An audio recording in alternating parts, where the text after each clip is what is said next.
And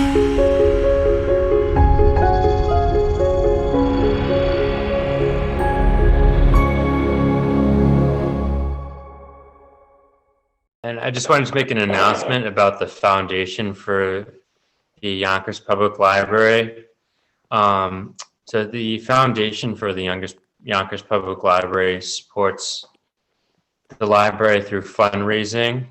This year, funds raised through their annual appeal will support more virtual programs like the one you're about to enjoy.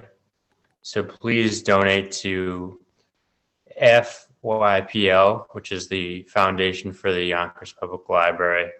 And I can put the address for the foundation in the chat box. Yeah, so I'll post that shortly.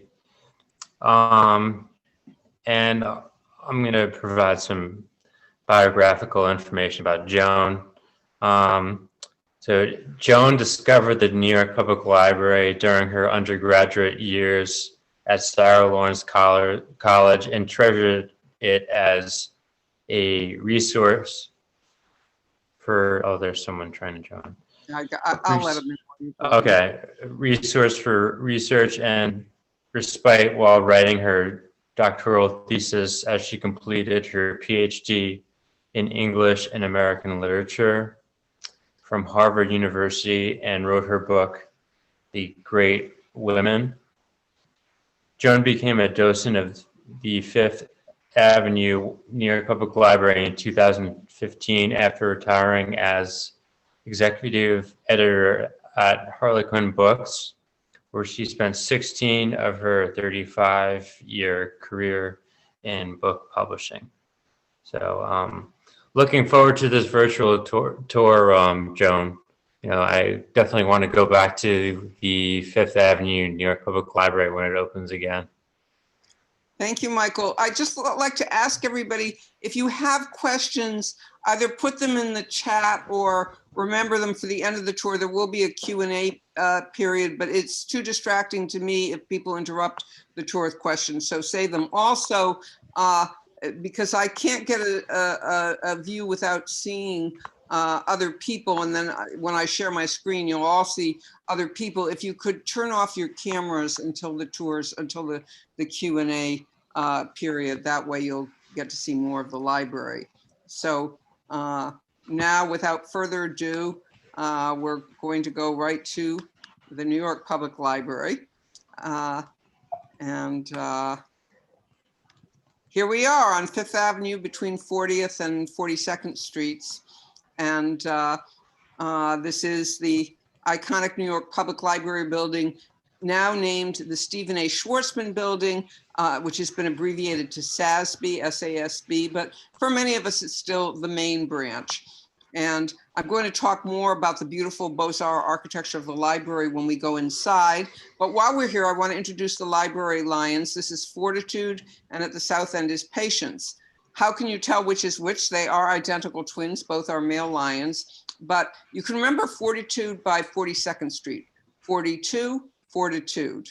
How did they get their names? Well, during the Great Depression, as many of you know, New York City had a beloved mayor, Fiorello LaGuardia, and he named the lions Patience and Fortitude because he said he wanted to remind New Yorkers that those are the qualities that would be needed to get through the hard times of the Depression. They're also the qualities that are needed to get through the hard times of the pandemic. And for a while, Patience and Fortitude were wearing masks to remind us of that also. Sadly, as I told Michael, people kept stealing the masks. And the last time I saw them, they weren't wearing them anymore. But let's go inside the library now.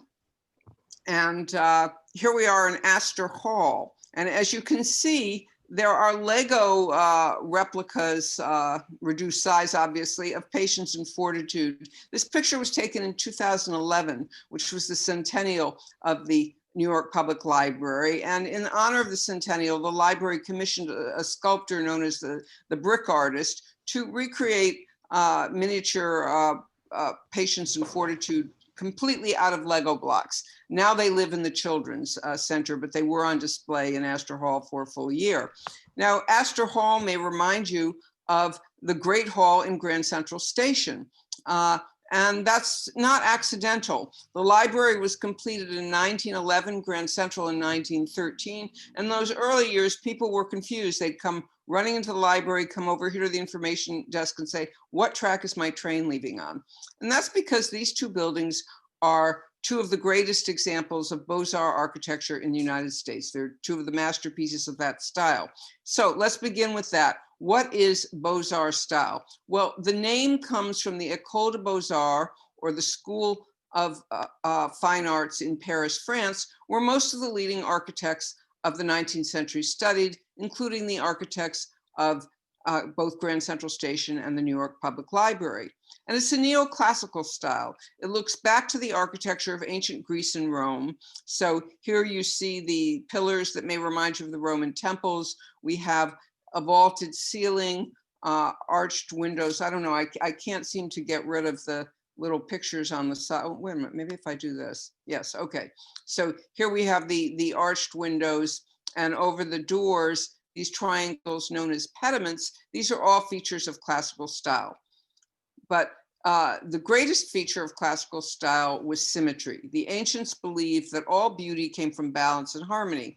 And that's why instead of one grand staircase when you come into Astor Hall, there are actually two sweeping staircases on either side. One is off screen. And you can see there's a matching pair of candelabra here, another one there. And as you go on the tour, notice all the good things that come in twos in the library. Now, of course, the library is more than just a beautiful building. I like to say the New York Public Library is the world's greatest tuition-free university, because anybody from all over the world or even another planet can come through these doors, go into any reading room in the library, and on the spot get a library card that will give them access to all the millions of books in this building's collection. Now, it's a research library, so you can't take the books out, but you can reserve a book in the Rosemary Reading Room for 7 days at a time. And if nobody else requests that book, every time you come in, they'll renew it another 7 days. So I've read whole novels in the Rosemary Reading Room. It's a good deal. Finally, the library is an outstanding example of democracy in action. And there's something special here in Astor Hall that illustrates this. You can see that this square is different from the others. It's framed in black to make it pop. And I call it the memorial to the unknown reader, although we do know the reader's name. It was Martin Radke. Unlike the unknown soldier, he's not buried here. But by the way, there is somebody buried under New York Public Library. At one of our other research libraries, the Schomburg Center for Black Culture in Harlem, at his own request, the ashes of the great African-American poet Langston Hughes were buried there. But this is more symbolic.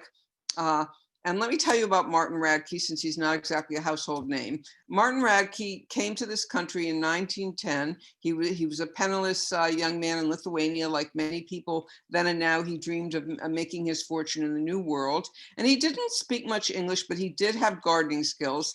So he was able to get a job as a gardener in Long Island. And within months, he established enough proficiency in English that he could come into the library, and with the help of our wonderful research librarians, he gave himself a crash course in finance and economics. And he was a brilliant student. Martin Radke became a successful Wall Street investor, and when he died in 1973, he left an estate of $368,000, which in today's money would have made him a millionaire. He never married or had children, and he left his entire estate to the New York Public Library. Now, none of the trustees of the library at that time had been aware of Martin Radke until they were notified of his will, but they were so moved by what he'd written there that they decided to create this special memorial square and to put his own words inside, which I'm going to read to you. It says, "I had little opportunity for formal education as a young man in Lithuania, and I am deeply indebted to the New York Public Library for the opportunity to educate myself. In appreciation, I've given the library my estate with the wish that it be used so that others can have the same opportunity made available to me. And that in a nutshell is what the New York Public Library is all about. Our mission is to inspire lifelong learning, to advance knowledge, and to strengthen our communities. And I want to thank you all for coming to this virtual tour and supporting the mission in that way. Now, next picture shows Astor Hall at Christmas time, which is our busiest season. We get an average of 13,000 visitors a day, but at Christmas time, that number goes up to as many as 30,000 a day. Many come to see this lovely tree lit up in Astor Hall, or to come to the famous holiday party. But I actually picked this picture to get a close-up of these pylons on which the library has inscribed the names of the benefactors. And on this one are the original benefactors, and there are 4 that are considered the founding fathers of the New York Public Library. Their names are Astor, Lennox, Tilden, and Carnegie. Now, few New Yorkers know this, but the actual name of the New York Public Library isn't just New York Public Library. The official name is New York Public Library, Astor, Lennox, and Tilden Foundations. It was consolidated under that name in the year 1895. Now, Astor and Lennox were founders of New York City's first free research libraries. They were more semi-public than public libraries. The hours were deliberately made unfriendly to working people. And as the director of the Astor Library liked to boast, this is a library for men of learning and men of leisure. So you get the grift. But Samuel Tilden, who was a progressive governor of New York State and then an unsuccessful presidential candidate, shared the dream of many New Yorkers in the Gilded Age of having a true public library, one that would have hours congenial for working people, a central location, so that whether you lived uptown, downtown, east, or west, you could get there, that would have an adult lending library and a children's center. And Tilden realized it was in his power to make that possible because he had a fortune of over $7 million. And with no direct descendants, he left his whole estate for the founding of the New York Public Library. Well, he didn't count on his nieces and nephews. They contested the will, and long story short, the New York Public Library only got a fraction of the Tilden estate. There were other generous donors, but it still wasn't enough. I'll be honest with you, libraries are high maintenance institutions, but I hope by the end of this tour, you'll agree with me that they're the best investment a democratic society can make in itself. So at this point, the trustees had a genius idea. They went to the elected officials of the city of New York and said, will you join us in a unique public-private partnership to create a New York Public Library? And the politicians were thrilled to be part of this prestigious project. And they said yes. And the trustees said, that's great because you actually own the land where we want to put the library. And it was the spot where the SASB building still stands next to Bryant Park. Bryant Park was already there. And the trustees agreed with the philosopher Cicero that if you have a garden and a library, you have everything you need. So Bryant Park would be the garden and the library would be adjacent. There was one small glitch because there was already a building on the site. But it wasn't really a glitch because the building hadn't been used for years. It was the Croton Distributing Reservoir, and the city had already moved the water system north. So it was just a question of dismantling the reservoir and building the library.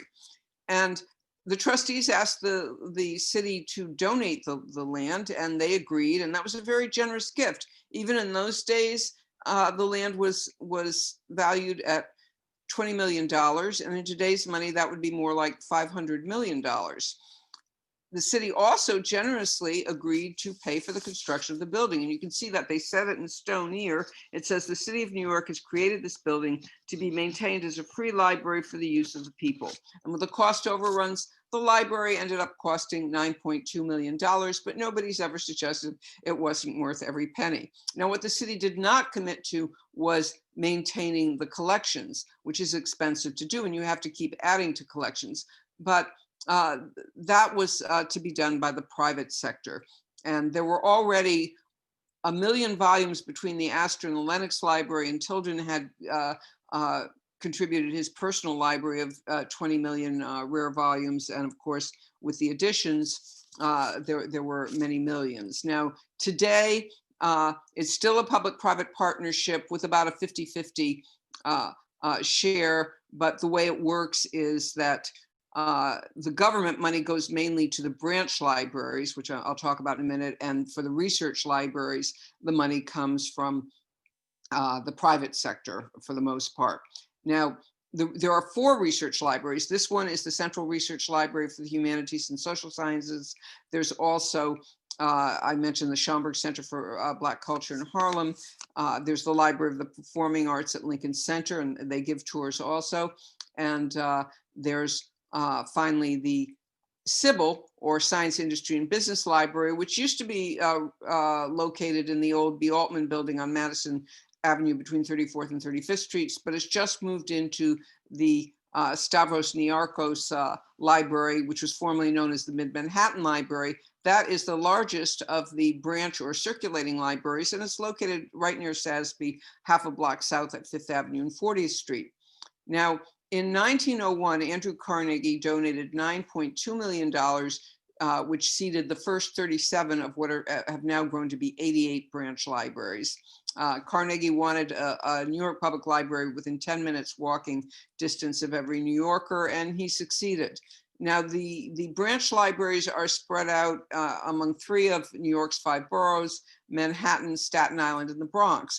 Brooklyn and Queens were invited to join the New York Public Library in 1895, but they declined. They'd already had independent library systems of their own because the city was not incorporated until 1898.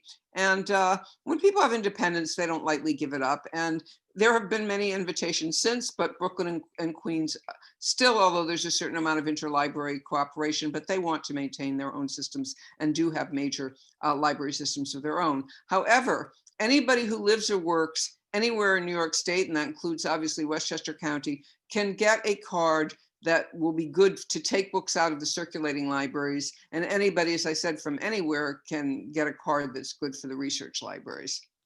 So now going back to the origins of the library, what they needed now when they had the financial commitment was an architect.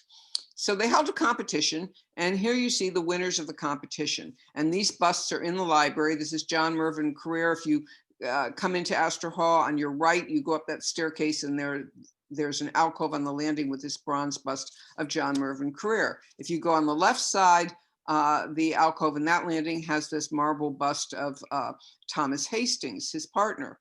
Now, Carrera and Hastings met as students at the École de Beaux-Arts, and then they trained for 3 years under the leading architecture firm of the day, McKim, Mead and White. And everybody had expected that McKim, Mead and White was going to win the competition, so they were amazed when they were upstaged by their own former apprentices, because McKim, Mead and White, not only were they architects of Columbia University, but they just built the Boston Public Library to great acclaim.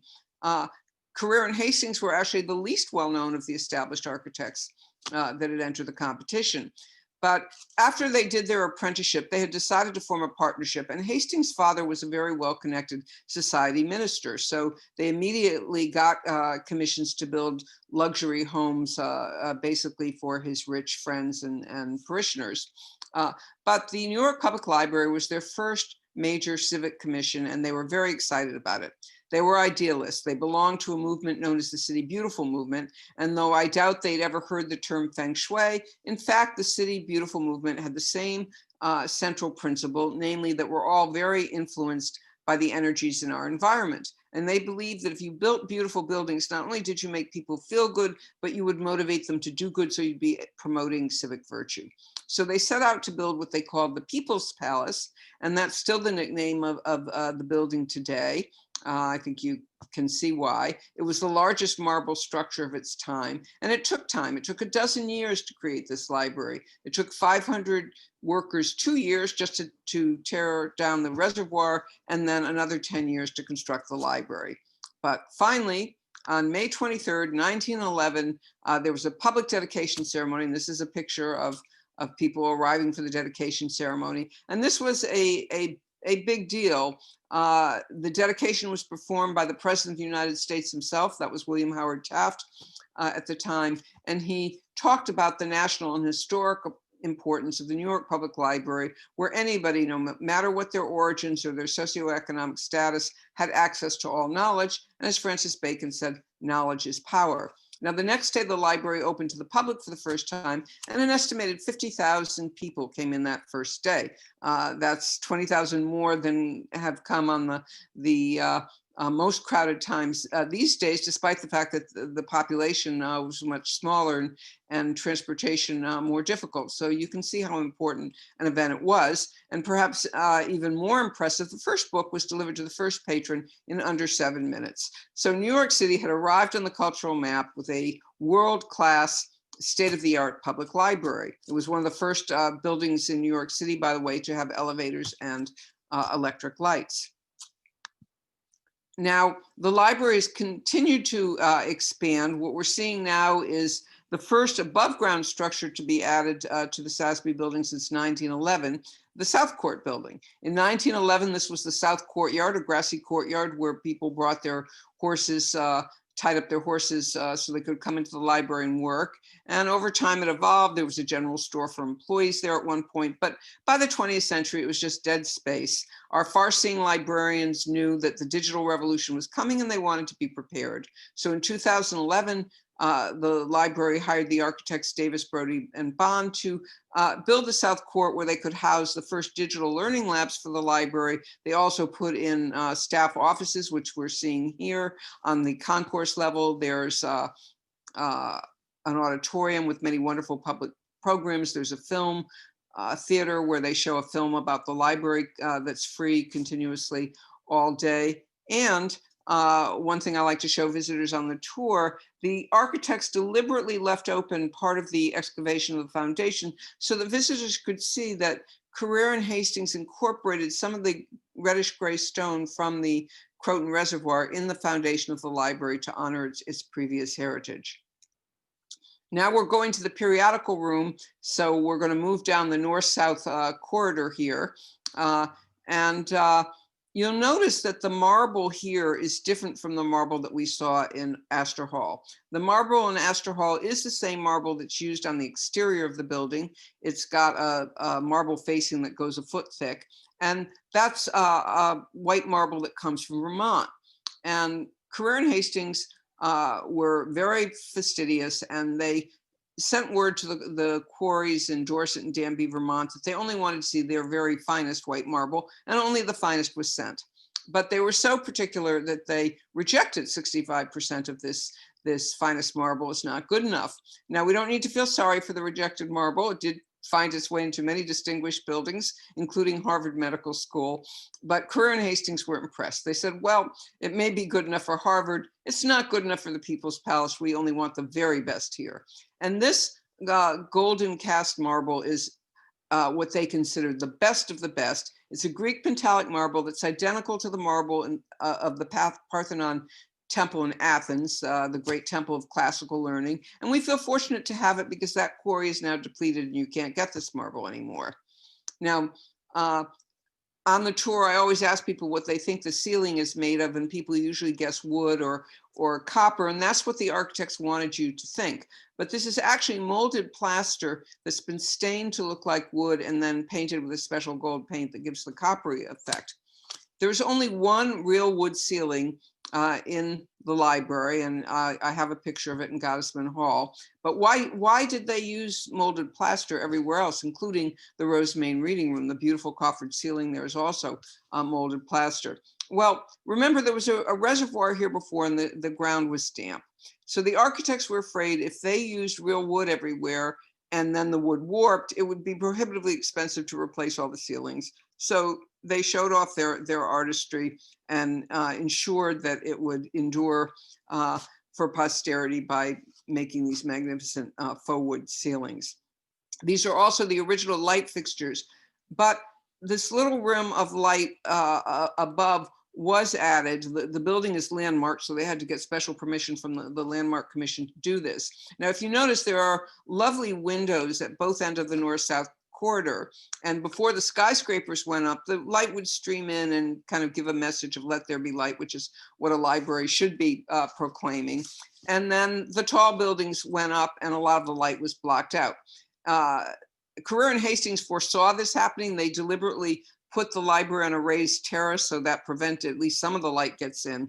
But late in life, Thomas Hastings was known as the foe of skyscrapers. So here we are in the periodical room. They have here the most requested English and foreign language periodicals. If you go over to the librarian's desk, which is over here, there's a black binder and it lists the thousands of newspapers and magazines, many of them electronic now, as well as hard copy. If you want older material, you go to the Rosemain Reading Room and they either bring it up from the stacks or they send you to room 119, which is the microfilm room. Now, this room is its name is the Dewitt Wallace Periodical Room, and Dewitt Wallace was the founder of the Reader's Digest magazine, and the Reader's Digest magazine was born in this very room. Dewitt Wallace and his wife Lila lived in Greenwich Village in the 1920s. They used to come to the periodical room on their way to work to read the New York Times and various other publications. And one day, Dewitt Wallace realized that nobody had time or money enough to read all the best articles because they weren't in just 2 or 3 publications, but scattered among hundreds.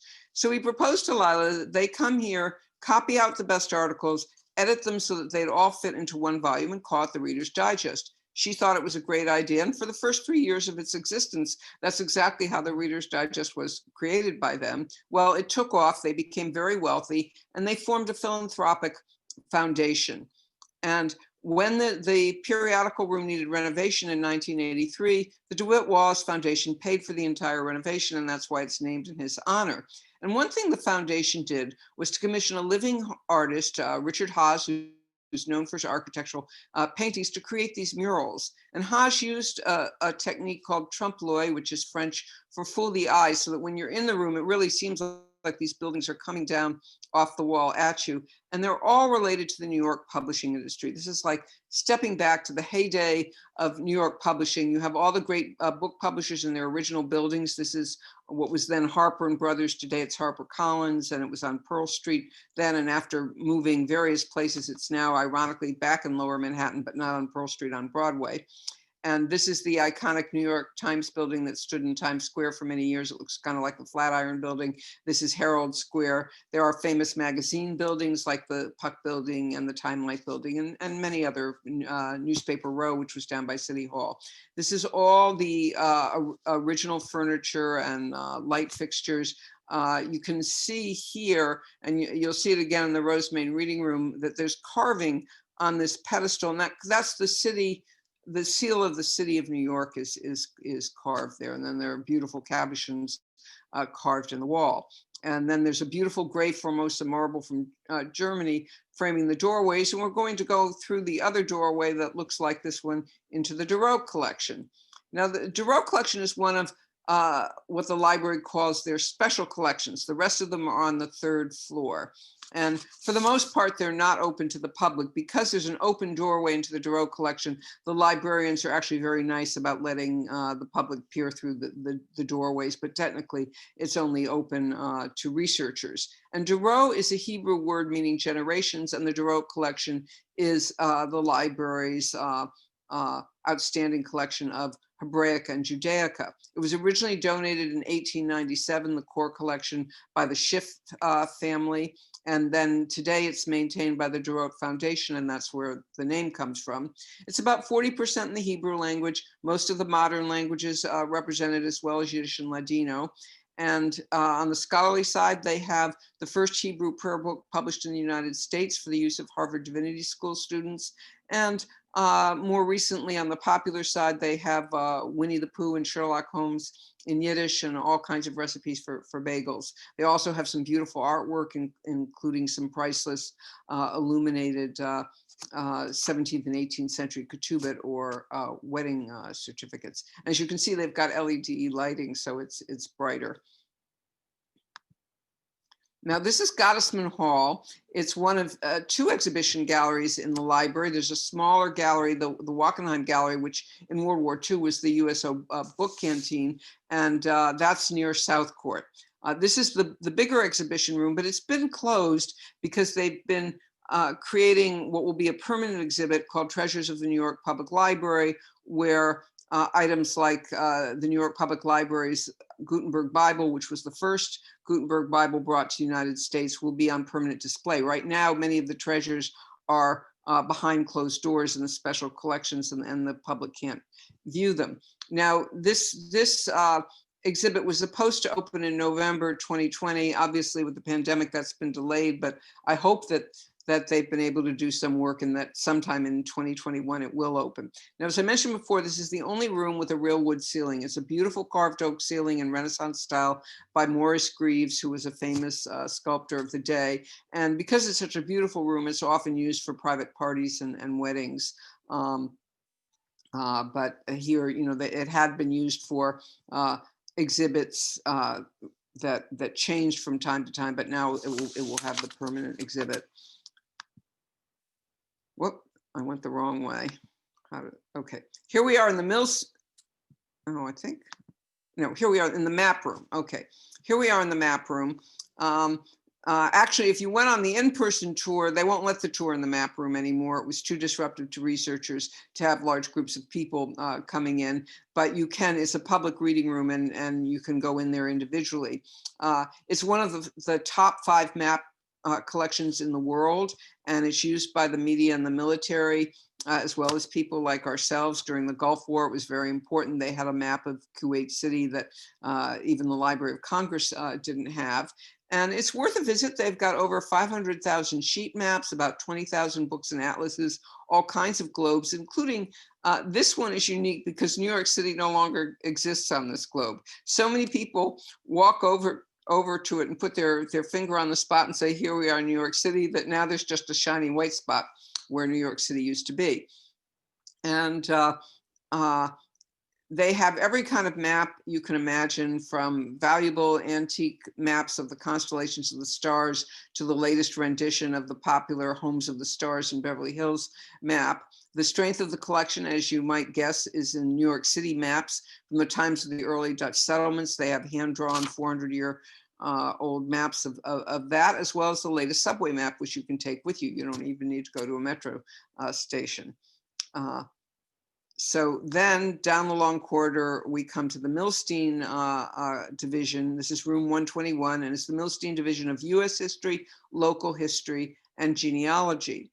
And what's unique about this, of all the adult rooms in the library, this is the only one with open stacks. You don't have to fill out a call slip. They have both popular and scholarly works of history, and you can take a book off the shelf, sit down at a table, and read to your heart's content. Now, you can't take the book out. It's a research and not a circulating library, but there's still a greater freedom in this room. It's also one of the top genealogy centers in the world, and free of charge. You can use ancestry.com and you don't have to pay, but better yet, you can have a free appointment with a research librarian who will help you navigate the birth and death indexes, the ship's manifests from Ellis Islands, and other records to learn more about your ancestors who came to this country.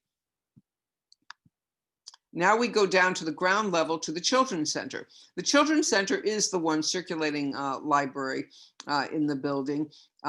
It's got over 47,000 books and other items for children up to the age of 11. It's also the home of the real Winnie the Pooh. This is the little teddy bear that Christopher Robin Milne played with, surrounded by his little friends. They're all there except for Roo. Apparently the Milnes went on a picnic. Roo fell out of Kanga's pouch and was never seen again. But the rest of them are here. And it's kind of a sad story how they came to the library. When he grew up, Christopher Robin Milne became estranged from his father, A.A. Milne. He felt his father had exploited him in the Winnie the Pooh books, and he wanted nothing to do with them or what had once been his beloved animals. So he gave the animals to his publisher, E.P. Dutton, who kindly gave them to the library so that many visitors could enjoy them, and they do.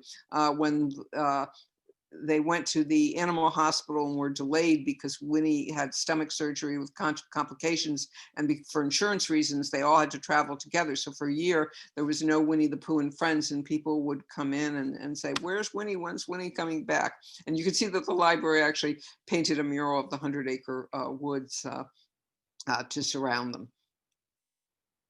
And now we go to the second floor, and most of the second floor is not open to the public. There are many rooms here that are reserved for the use of writers and scholars. And famous books have been written in this library, including The Feminine Mystique by Betty Friedan and The Power Broker, How Robert Moses Shaped the City of New York by Robert Caro.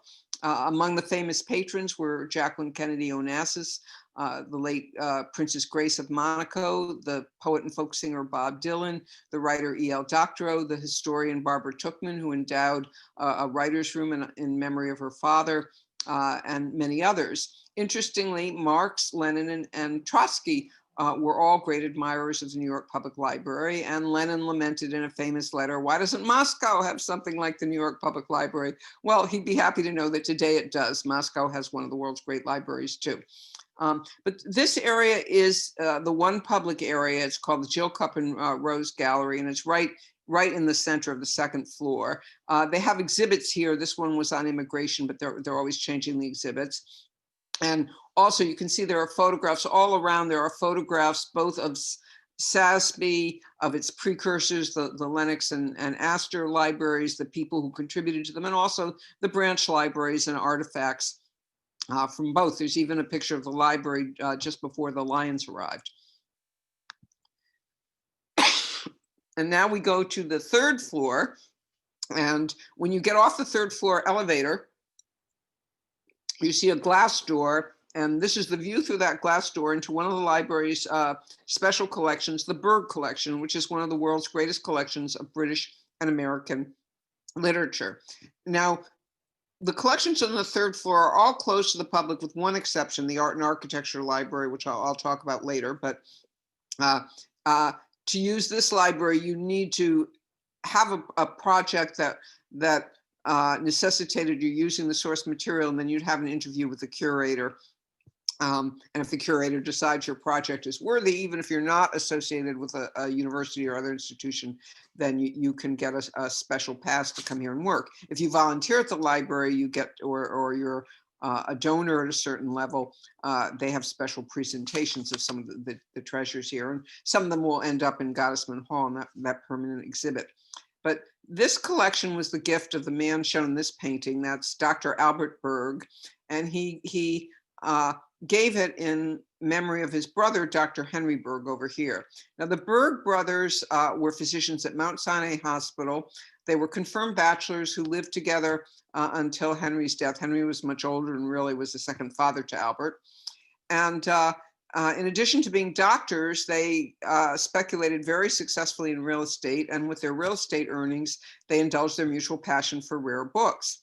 So when Henry died in 1939, Albert bought two other rare book collections and then donated them to the library as the Berg Collection.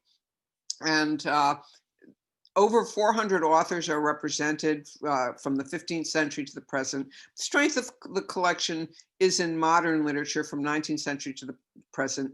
And the Berg brothers were particularly fond of 19th century novelists, and particularly Charles Dickens. And we see here some of Dickens' furniture. Now they acquired, the Berg Collection has one of Charles Dickens' original manuscripts of one of his great masterpieces, Bleak House. The manuscript of Bleak House is in the library. Also, all of the copies, Dickens' personal copies of his books, including those that he marked up for his dramatic readings in England and America. They're known as the prompt copies. And usually at Christmas time, they create a special exhibition around the prompt copy of A Christmas Carol with Dickens' own writing. Here we see a desk, a chair, his calendar with the last entry from the day he died, and the lamp. Everything on this desk belonged to Charles Dickens. Now, when the Berg Collection was dedicated in 1940, Mayor LaGuardia performed the dedication. He sat in the Dickens chair. Now, if you've seen pictures of Mayor LaGuardia, you know he was a rather portly man, and this is a caned chair. So midway through his dedication speech, the entire bottom fell out of the Dickens chair, and the library had it recaned. But from that moment forward, nobody, not even the currently very petite curator of the Berg Collection, Carolyn Fega, gets to sit in the Dickens chair. It's strictly for viewing only. Now we go down the corridor past the other special collections that are behind closed doors until we get to the Mcgraw Rotunda, which is misnamed because a rotunda should be a perfect circle. And as you can see, they're kind of square corners, but it's rotunda-ish. Now, none of these paintings were here when the library was completed in 1911. They were all added during the Great Depression because, as you know, many people were unemployed and there was a special agency, the WPA, or Works Progress Administration, to find work for the unemployed. And artists too were unemployed. So part of the WPA was the Federal Art Project, where they commissioned artists to decorate public buildings. The lucky artist who got this commission was named Edward Lanning Jr. And he was so grateful that he actually painted a thank you note into this mural. It's sitting on a watercolor.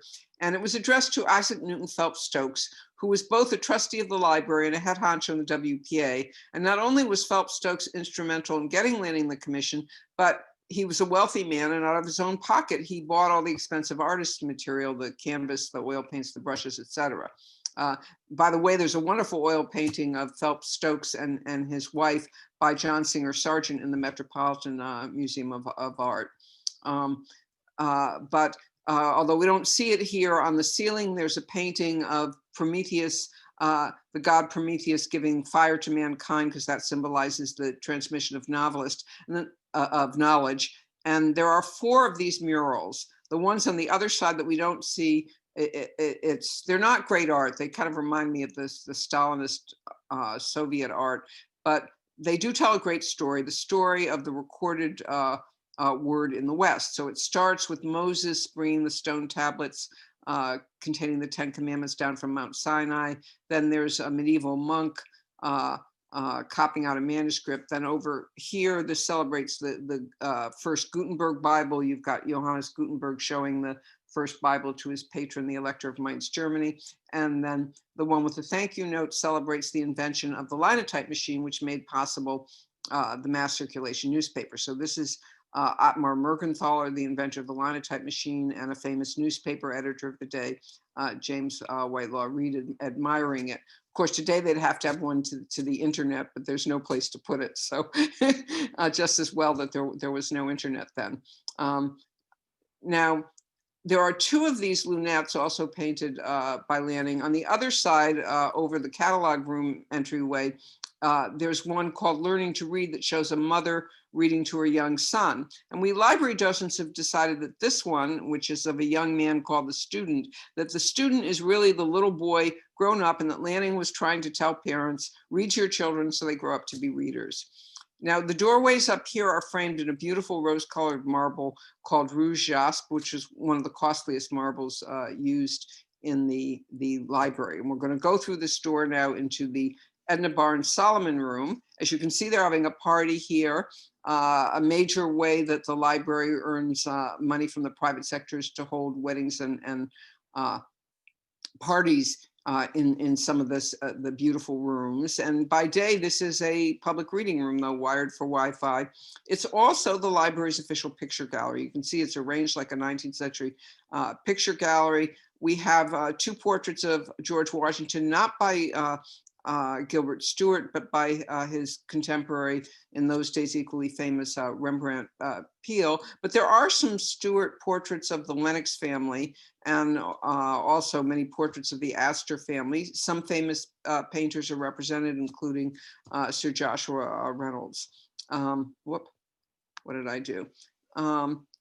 Okay, so now we're going to go across the hall to the Billblast catalog room. Now, when people get to the 3rd floor, they get to the Mcgraw Rotunda and they're puzzled. They say, I came to see the main reading room and I can't find it. And that's because you have to go through the catalog room to get to the reading room. It's on the other side here. And I'll tell you a secret, there are actually 2 Rosamane reading rooms. Over here is the South Hall. On the other side is the North Hall. They're identical. And that's that classical principle of architecture. They balance each other, but it's also a very efficient way to deliver books, because in the center is the book delivery system, and the librarians can turn from one side to the other and deliver twice as many books as once. Now, the catalog room is named after the fashion designer Billblast. He was a trustee of the library, and in 1994, he made a $10 million gift, which at that time was the biggest gift the library had ever received. Stephen A. Schwartzman's gift of $100 million is to date the biggest gift, and that's why the building was named after him. In in Blast's honor, they named the catalog room after him. Now, if you notice, there are no card catalogs here. When I was a student, they had the little wooden boxes and the little cards. They still have old-fashioned catalogs in the periodical room in the Berg Collection, but here it's all been replaced by these desktop computers. If you want to use a computer in the library, you can borrow a laptop free of charge for 45 minutes at a time, but you can't use these desktop computers to do your own work. They will only do two things. You can surf the library catalog to get the call number of a book that you want to request, and next to the computers there are little boxes with call slips in them, or there's a special app to obtain a library card quickly.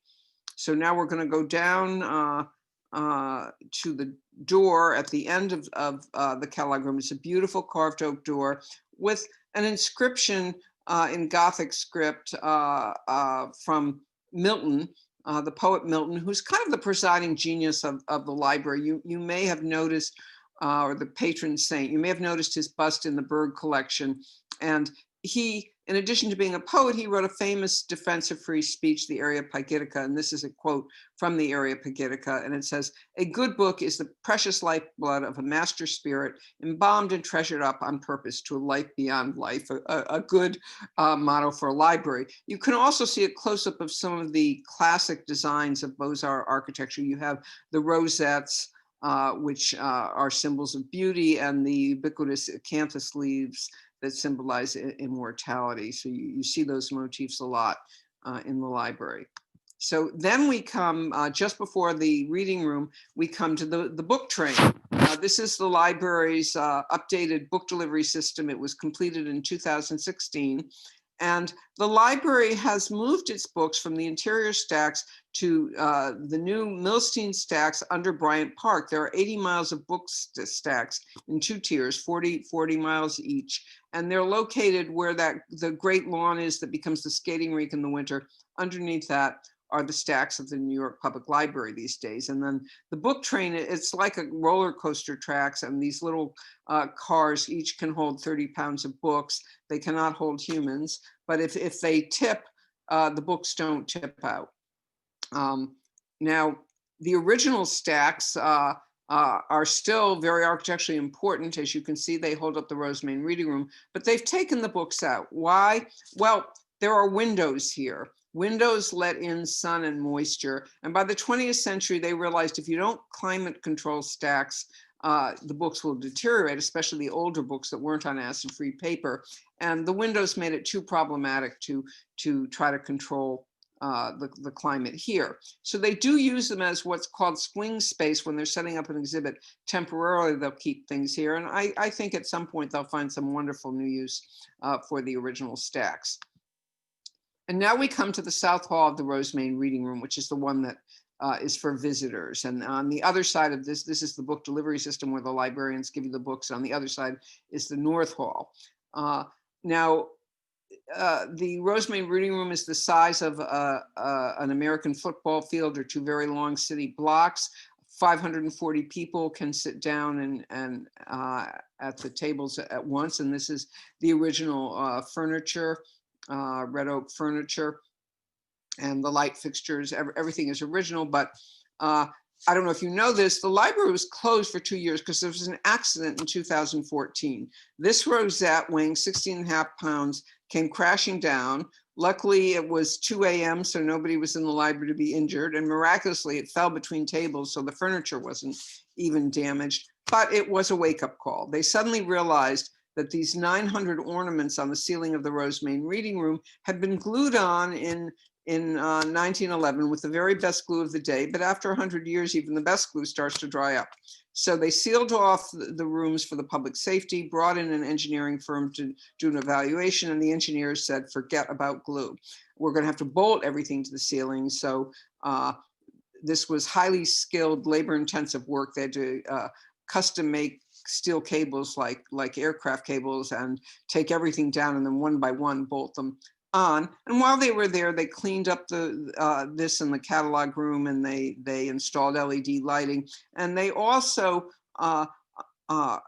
renovated these beautiful paintings of the morning sky, which had been originally created by James Wall Finn of the Tiffany Studios. They deteriorated over time. So the Evergreen studio beautifully recreated them. Now, why is the morning sky on the ceiling of the library?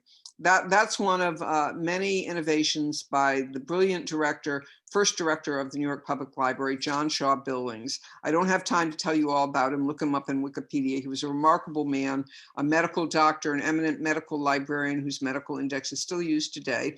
And the whole layout of the library was actually his design. If you go to that second floor gallery, you can see a facsimile on of a postcard where he sketched it out, and Carrera and Hastings followed his design exactly. And his big innovation was putting the reading room on the third floor. In 1911, the reading room was usually on the first floor of the library, the first thing you saw when you came in. And Dr. Billings said that's all wrong. He said it should be as far as possible from the heat and dust and noise of the city. And he wanted the morning sky up here so that people would look up, feel as if they were looking straight into the heavens, and become inspired. He also created a unique cataloging system, which they use in the stack still, the billing system.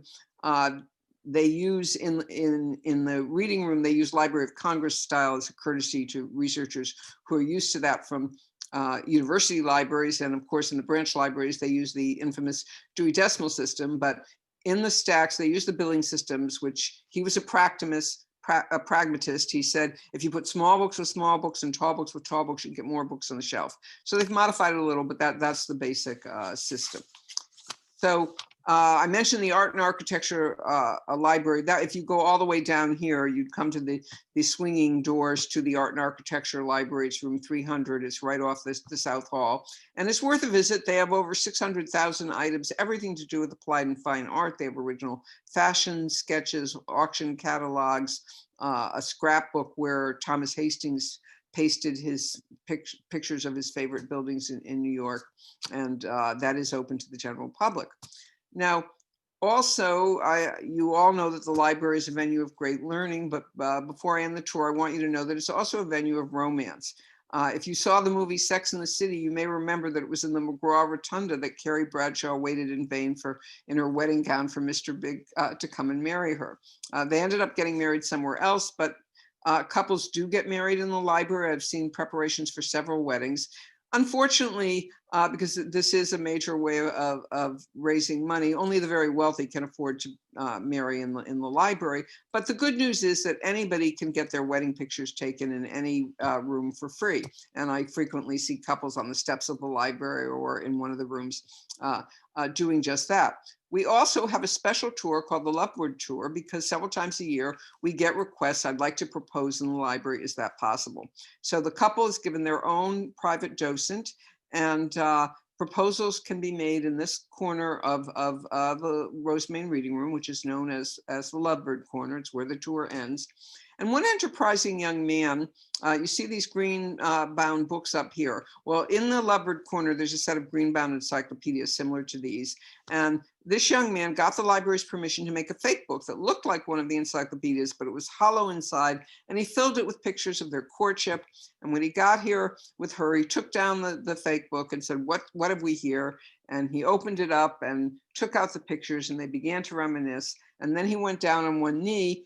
And of course, she accepted at once. Now, to my knowledge, nobody's ever been turned down on a Lovebird tour of the New York Public Library. So if you're thinking of proposing or know anybody who is, please keep that in mind.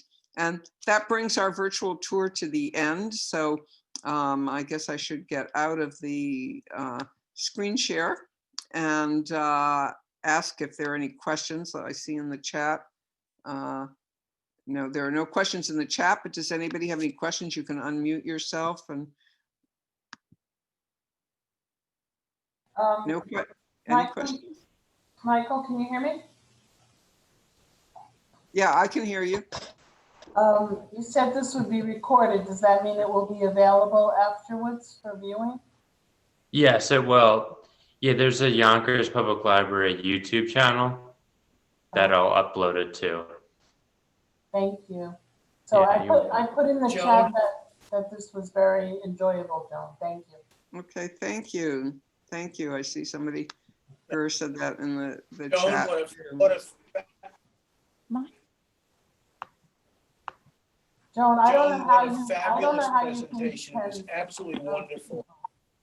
Thank you. Ken, Well, the hardest part is Can you- what to leave out, because there are so many stories that I just didn't have time to tell. But one thing I do want to tell you, although nobody is actually buried in the New York Public Library, John Marvin Carrera was waked there. He died in a tragic freak street car accident 2 months before the official opening of the library in March of 1911. He was ironically going to visit Hastings, who had typhoid fever and wasn't expected to live, but survived. But on his way home, Carrera got run over. And so they decided in advance of the official opening that they would let his body lie in state in Astor Hall for a week. And they opened the doors, and he was much beloved. So thousands of people came in to pay their respects. And I like to think that the library is haunted in a good way by the generous spirit of John Marvin Carrera even today.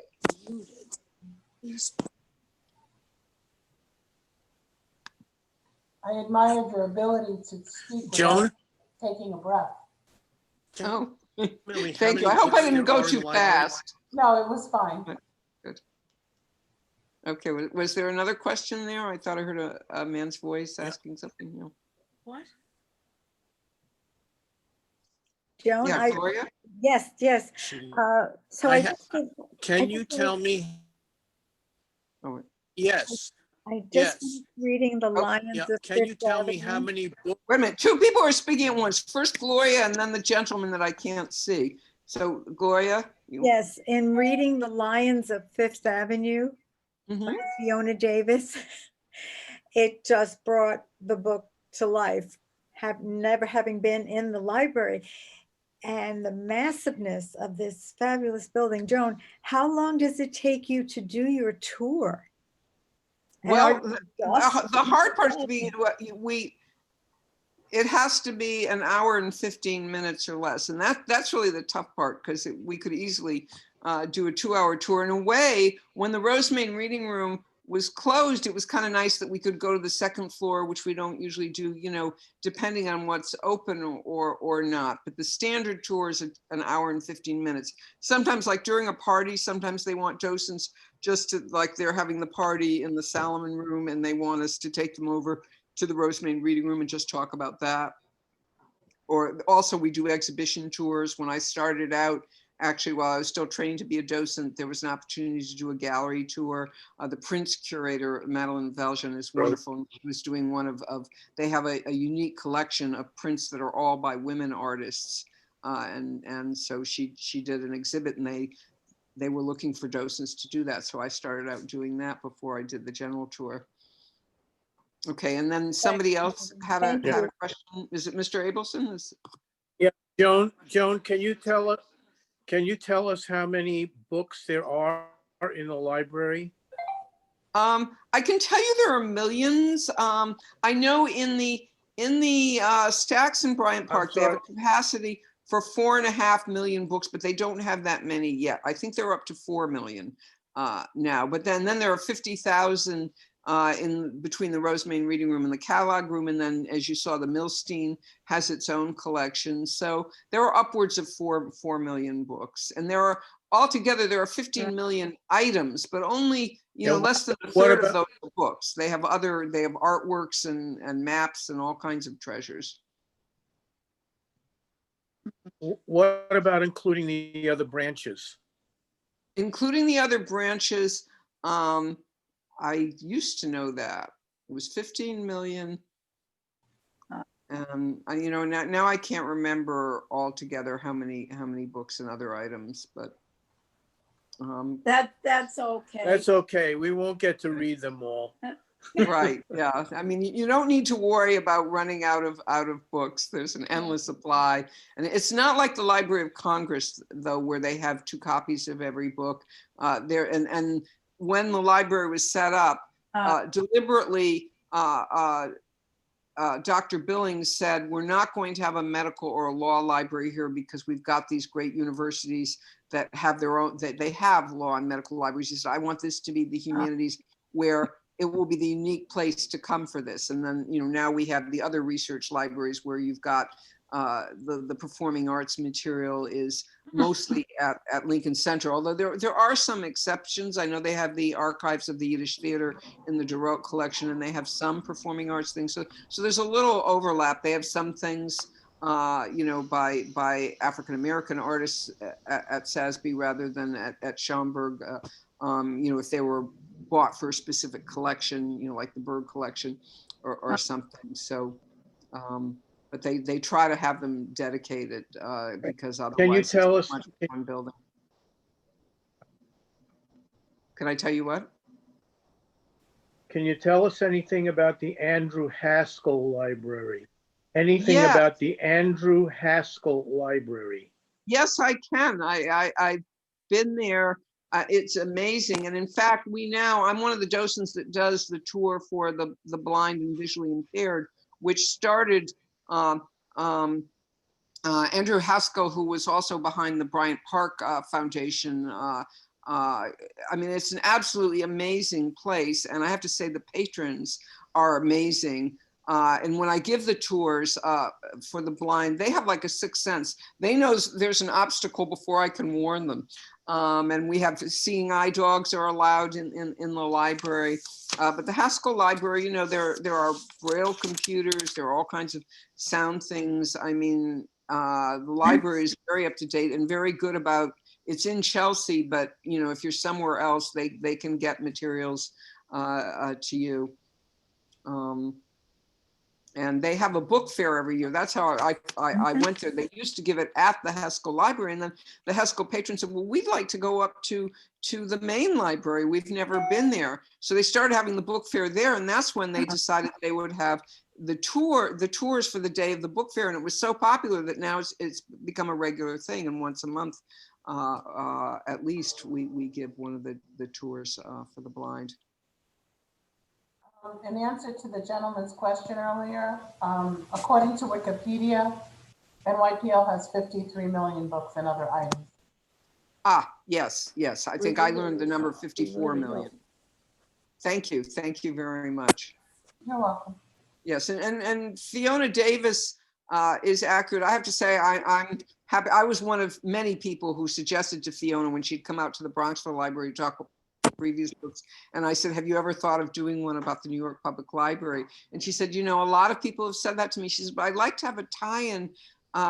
And she said, I'd like to have a place where people lived. And I said, but you know, somebody did live in the New York Public Library originally, where the South Court building is now. On the mezzanine level, there are offices. And I said, the superintendent and his family lived there. And I sent her some information on it, and that became the basis of, she created a fictional superintendent who lived there with his family. There's another book, Mystery, Lethal Legacy by Linda Fairstein, that also uses the library. And actually, if you go to the Milstein Stacks, it's the perfect place to hide a body, because they have the new kind of, you know, sliding cabinets, and you know, you slide back the shelves and a body can fall out. So you know, it's nice. Sometimes you want to get your information from fiction and be entertained at the same time. So Joan, you were the muse for Fiona Davis, huh? Well, one of them, one of them. But I mean, it's been great for the library, because it did provoke interest, and then the library was selling signed copies at the gift shop. So it became a support for the library that she did that book, which was why I was pushing. I thought this would be good for the library. You know, I sort of think of myself as an ambassador for the New York Public Library. That's very interesting. There you have. That's very interesting, because her books are not Yeah. that good. Well. Oh. And And Linda they have all kinds of things in the library. I mean, people, one of the things I sometimes tell people on the tour, you know, we think of libraries as having the most noble books, but in fact, the New York Public Library, they have hate literature, they have pornography, and the public can't necessarily see certainly not the pornography, but why do they have these things? Well, the reason is it's a library of record. And it's for a library of record, their mission is to record everything, good or bad, that humans have thought and said and written down, with the hope that, as Santayana said, those who don't learn from history are doomed to repeat it, but hopefully we will learn from history and not be doomed to repeat it. But they have many things that you don't think about as a library. In fact, they used to have, when Times Square was more the combat zone, and there was a massage parlor that was known as the library, and they had postcards, and they have some of them in the library, and the library was very offended that, Oh, God.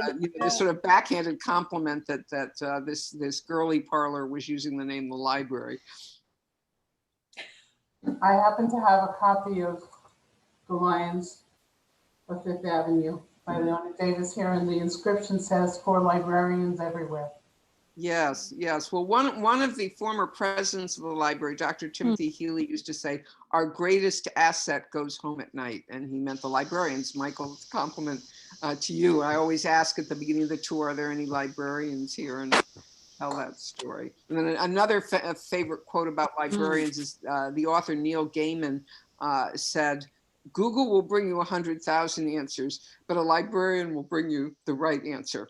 And by the way, one of the treasures of the New York Public Library, accessible to everybody, there is a free reference telephone service staffed by professional librarians. You just call 917-ASK, like ask a question, NYPL for New York Public Library, and they will answer the phone and answer your questions. It doesn't have to be a question about the library. They answer questions about everything, including how to use the library apps.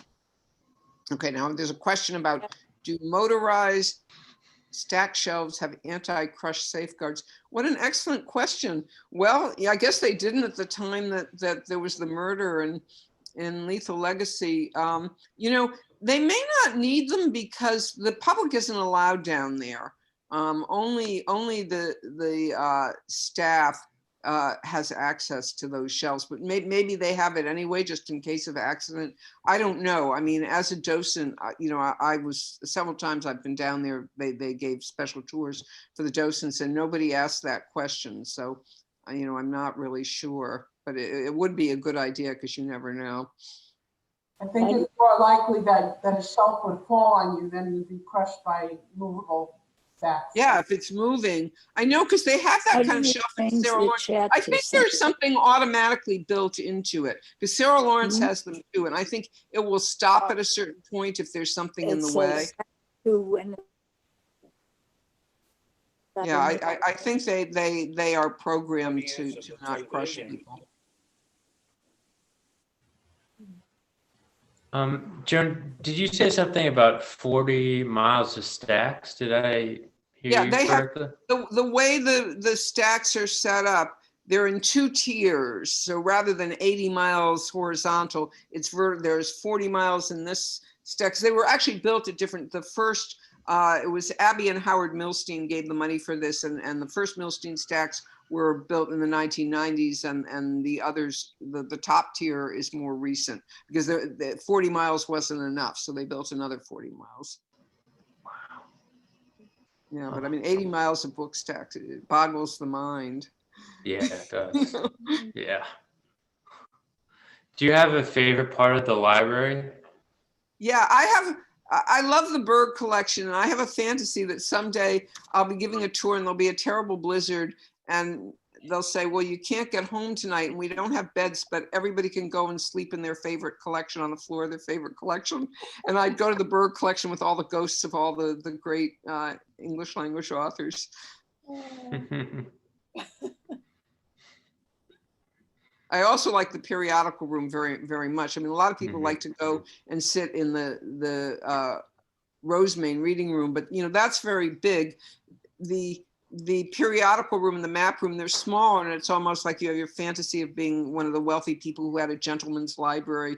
I've never lived in a house that was big enough to have a library, but that's how they were designed, and that was deliberate. Part of their City Beautiful philosophy was that even if you lived in a hovel, you should be able to come into the library and feel like royalty, and have your own, feel like you had your own rich person's library. And there actually is one room that, you know, in the interest of time, I didn't show a picture, but one of the other special collections that also has a glass door is the Forsheimer Library, and that's dedicated to the poet Percy Bysshe Shelley and his circle, because that's the strength of that collection. But the Forsheimers had a penthouse apartment on Park Avenue, and in 1987 they decided they would donate not just the books, but all the furniture and accessories if the library would recreate the Forsheimer private library, that room identical to the way it looked in the penthouse. And they did that so that it will exist in perpetuity. So you can see what a rich person's library looks like. Oh, wow, interesting. Yeah, I have to go back when they open up again. You know, I'm biased. I mean, to me, it's, you know, it's my favorite building in New York. But it really is incredible. Yeah. Yeah, it is. Excuse me, Joan, were those your photographs? No, and those photographs, you know, many of them are under copyright, but I was allowed to use them because it's for educational purposes only, but not for commercial purposes. No, some of them were taken by Jonathan, blanking on his last name, but the official librarian, official library photographer. Some were by services. In fact, the first one you could see the name of the service was, you know, kind of to prevent people from stealing photos. Sometimes a photo service puts their name right in it. So you know, the wonderful thing about the web is you can just go on and find them, especially a famous building like that. I just looked and found pictures of things I wanted to show, and they're by different services. Some were done by the architects, like the Goddessman, when that was renovated, the architect, they were advertising that pictures as part of that work. So that's where I got them all. And then I used screenshot, and a librarian helped me to learn how to do that, but it's very easy. And I took pictures, and I like screenshot because you can, you know, crop or expand. And, you know, then I put it up on PowerPoint, and voila, Zoom presentation. Great. Nice. Thank you. Okay, I think, was there another question in the chat? Where or from whom did the Lego lines come in? The Lego lines, the library itself commissioned this sculptor who was known as the brick artist. I guess they knew that he could do things out of Lego, and they had him, I mean, actually the stone, the marble lions of Patience and Fortitude, they're larger than real lions, and too large for interior, but they had to make replicas to scale of Patience and Fortitude. And the original lions, by the way, they were designed by a famous animal sculptor of the day. Now I'm trying to remember his name. It's escaping me, but I know then they were executed by a different, it was Potter Clark, you know, something, I think it's Edward Clark Potter, or Potter Clark Potter. Anyway, then they were executed by a different set of sculptors, the Picciarelli brothers, who had come from Italy and had a famous studio in the Bronx. And the Picciarelli brothers, if you go to the Met Museum of Art, you see other sculptures by the Picciarelli brothers. But originally, people didn't like the lions. They said they were mealy mouth looking. They weren't fierce enough. And Edward Clark Potter, or whatever his personal feelings might have been, I mean, he went back and did some tweaking until everybody was happy. But okay. David Lowe, photography specialist. No, they weren't. It wasn't David Lowe. It's Jonathan, and his last name begins with a B, and I can't remember. But he did take a lot of the pictures that I used.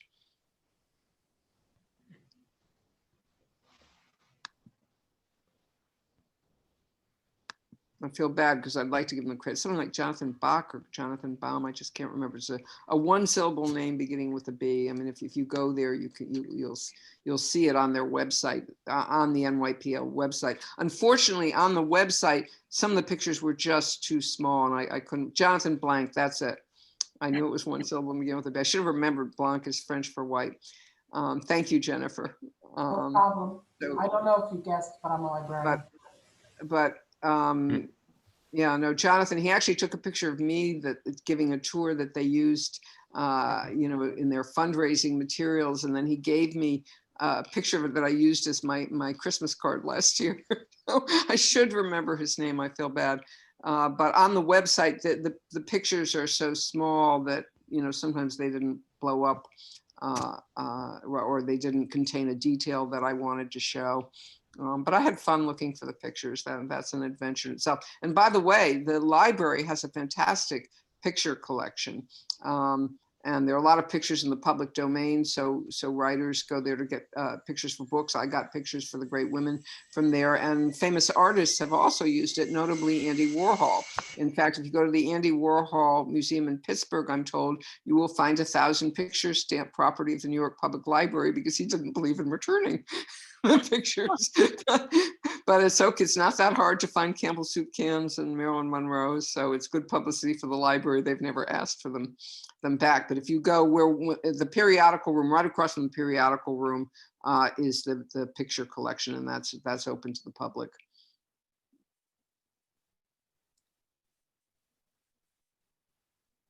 Okay, any final questions? No final questions? Okay, well, thank you, Michael, for giving me this opportunity, and thank you to everybody who came tonight, and thank you for your compliments. I hope everybody enjoyed it. And remember, if you think of a question later, call 917 Ask NYPL, and meanwhile, let's support the Yonkers libraries too. No, thank you, Joan. This is really interesting. Thank you, Thanks, Joan. Michael. Thank you, Michael. I'd be happy to do it again if you ever want to offer it again. Very generous. Thank you. This Okay, was Gloria, I so hope to interesting. see We you learned so much. sooner rather than later. Hopefully things will open up again. I hope so. Yeah, and hopefully we'll be, I don't know, is the Will, are they closed? Do they have grab and go service, or Yeah, well, people actually can come in, they can? but they can't stay. Like, people can come in and pick out a book or, you know, DVD, but no one can stay. There's no chairs set up. Yeah, well, I love Libby, the Westchester Library System. You know, they're on that app, and you can just borrow a book. Or I love audiobooks. When I'm doing my solo exercise, I listen to audiobooks that I get from Libby. Yeah, I use it too. Yeah, it's a great resource. Yeah, and Okay. the ebook circulation skyrocketed with COVID. Yeah. Yeah, I guess there's a silver lining to every cloud. It was good for reading. Yes. But Well, thank you so much. okay. Well, thank you all Thank for you. coming. Did I answer everybody's questions in the chat? I think I did. And thank you again for all the compliments and for the. Yeah, you did. The rest of the comments are compliments. Thank you. Yeah. Okay. Well, good night, everybody. I hope to see you at the library one of these days. Yeah, I hope so. Be well. Okay. All right. Bye. Good night, Michael. Thank you. Good night, everyone. Okay. Good night.